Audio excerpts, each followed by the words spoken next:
Hello fans, Madrant here, and welcome to an updated deck profile with Performapal Dinomist. So yeah, the ban list hurt this deck not too hard. I wasn't running upstats in this one, which is very nice, but we got our Waving Eyes banned, which means we lost our Monarch out that was searchable, which means we have to basically put in some more generic outs to the Monarch matchup, since extra deck, non-extra deck Monarchs is still a thing. Thank you, Konami. But yeah, this deck is pretty nice. Since Monkey Board didn't get banned, I'm still keeping the Performapal engine. If Monkey Board had gone banned, I would have gone to a more pure style of Dinomist, but it's not, so we might as well abuse it while we still have it. It gives more consistency to the deck, gives you powerful draws and all that kind of stuff, which is really nice. So let's go into the deck. We have Triple Dinomist Rex, our technical boss monster. When it attacks, it can, after it's attacked essentially, you can tribute one Dinomist monster to have it attack twice and do piercing damage, or have a non-targeting shuffle, and that's very powerful. Against Cosmo, that can be very brutal, essentially, as long as they leave you something to beat down into, which can be very easily obtained by Plesios, because that reduces their opponent's monsters, so they can be easily beaten down. You can technically use both effects in the same turn, because you can do the first effect to attack and get additional time, and then once you attack that, as long as you have another Dinomist to tribute, you can shuffle back as well, which can be very good for this card. Then Triple Ceratops and Triple Brachion. These both can be easily special summoned, even without scales. You would usually summon Brachion first because your opponent would control a monster over 2k attack, and then special summon Ceratops since you control only Dinomist monsters, which is very good indeed. You can bring out Instant Affinity without your scale, very necessary in the deck, because this is more control style, not beatdown style.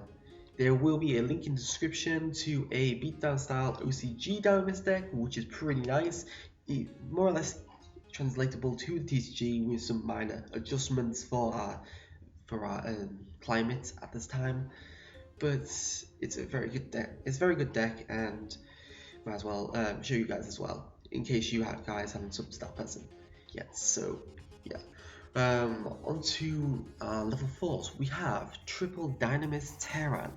Dinomist Terran can search through our deck when it destroys an opposing monster by battle, which is very much easier in this deck because Plesios can reduce your opponent's monsters, and combo that with Ankylos, you're banishing cards as well as destroying them. Very powerful. Then Triple Dinomist Plesios. This is the heart and soul of the deck. Plesios control, reducing your opponent's monsters and basically annoying them. Yeah, Yu-Gi-Oh! Is about math, man. Plesios very good for that. If you have multiple Plesioses, they do stack, and that can be even better. Then we have Triple Dinomist Ankylos. The new artwork on DevPro is absolutely beautiful. It just makes me like playing this card even more. It's a macrocosmos for whenever a Dinomist monster you control battles and destroys a monster by battle, which is very good. It can eradicate problems like, say, you're battling into a Luster Pendulum and they still have access to their Ignister Prominence. You can defeat that Luster and banish it, and then where are you going to get your Ignister Prominence from now? It can annoy those one-ons that are actually on the board. It can also get around Cosmo because they all float. If your monsters are able to beat over them through Plesios control, you can then banish them and they can't float, and that's GG essentially. And you can also banish stuff like EDO when you crash into them. Well, not crash, battle into them. Onto the two one-offs that are non-archetype based, which is Luster Pendulum and Eccentric Archfiend. Luster Pendulum is to give us easier access to Ignister, and it gives you an additional copy of a card in your hand by destroying it in the scale, which is very good indeed. And then one Eccentric Archfiend because it is a versatile MST XR Force, which can be very good indeed. It gives you a scale 7 as well, which can be helpful at times.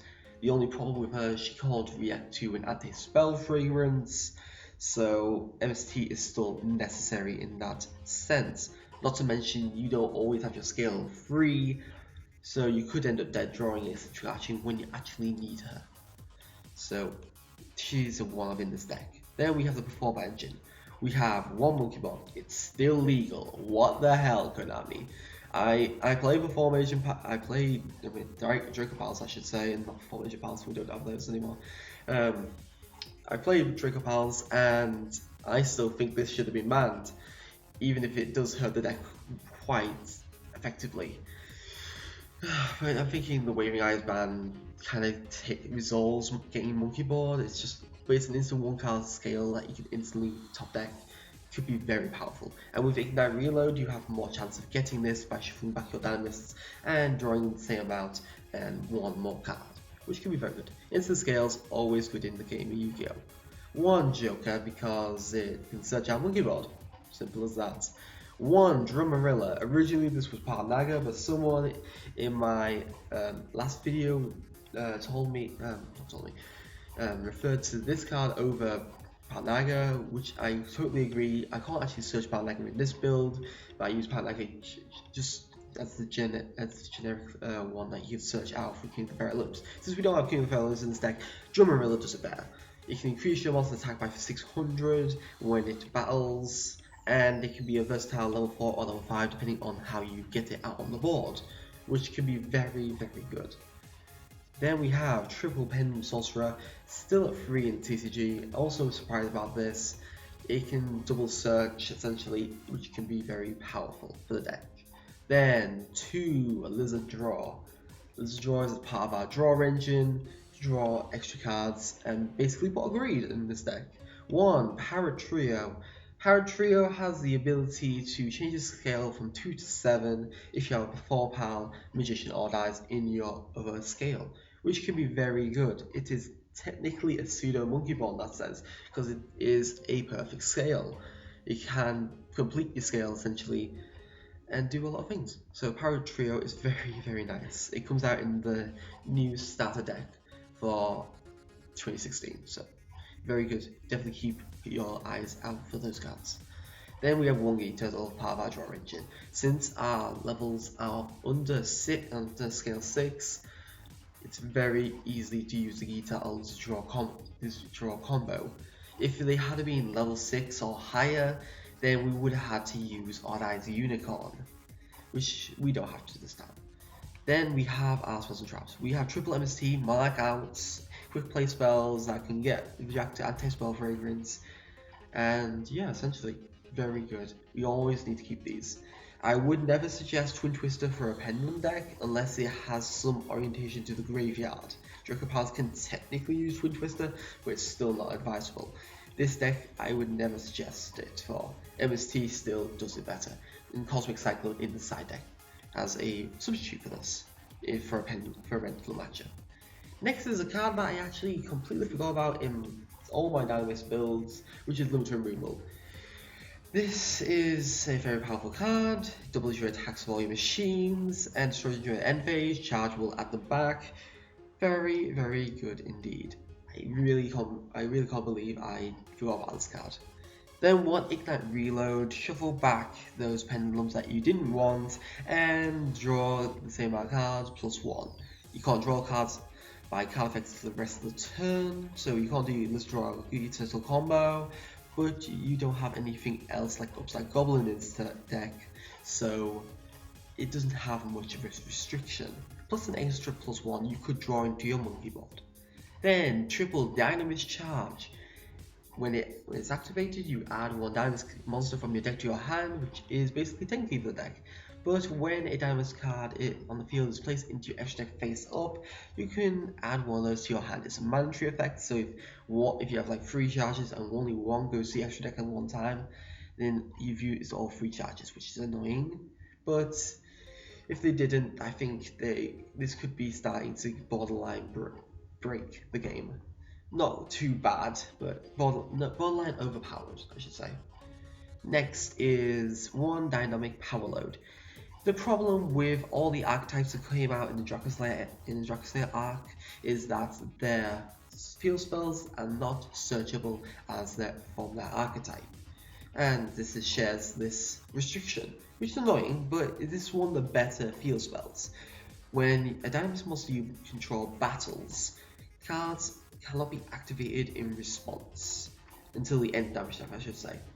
So this gets around to your opponent having Mirror Forces in the deck, which can be very nice. An extra 300 boost combined with Plesios and Terran.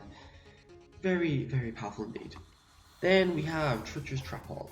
We only run one trap because we don't really have the space for it. We're running 30 monsters, which I think is the highest I've ever played as a monster count. But essentially, Treacherous Trap Hall can be very good. It can out stuff like Mermail, which is always still going to be problematic. It can out Phantom Knights before they can exceed into Dante. It can be very good. And you can swing it through Raphelsia. I would side Bottomless Trap Hall as the substitute if you're siding in traps further into the game. Onto the extra deck, we have one Traptrix Raphelsia. Activate Treacherous Trap Hall from the deck. Very good.